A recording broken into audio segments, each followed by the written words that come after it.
ስራ በመልካም አስተዳደር ገቢ ሁሉ ወደ ባንክ ወጫቸው ከባንክ በአግባቡ ስራቸውን በማከናወናቸው እግዚአብሔር የሰጣቸውን ኃላፊነት ታላቁ ባሕታዊው ሰማዕቱ ዘኢትዮጵያ ብፁዕ ወቅዱስ አቡነ ቴዎፍሎስ የኢትዮጵያ ብርሃን ቅዱስ አባታችን ብፁዕ ወቅዱስ አቡነ ቴዎፍሎስ እስከፋለታው ስራቸው አቡነ ቴዎፍሎስ ሰበካ ጉባኤ የሚለው በብፁዕ ወቅዱስ አቡነ ቴዎፍሎስ የተገኘ ክብር ነው።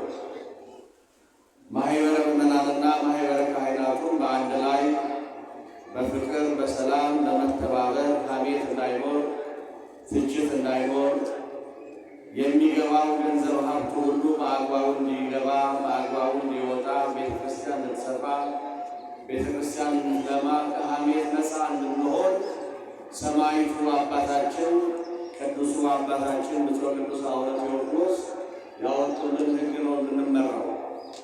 ይሄ ሕግ ለመተቻቸት ሳይሆን በሰላም ለመኖር ነውና እነዚህ የሰበካ ጉባኤ አባላትን ከክቡር አባታችን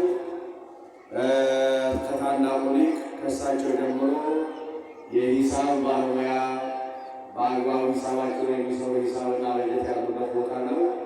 በአግባቡ ስራውን የሚከናወንበት ቦታ ነው። ስለዚህ ዛሬ የተሸለሙትን የእናንተ ሽልማት ነውና እግዚአብሔር ይስጥልላችሁ። ከፍ አድርጋችሁ መስሏቸው። ሌላ ቦታ ላይ ገና ሁለት ወር ሳይሰራ የሚወርድ የሰበካ ጉባኤ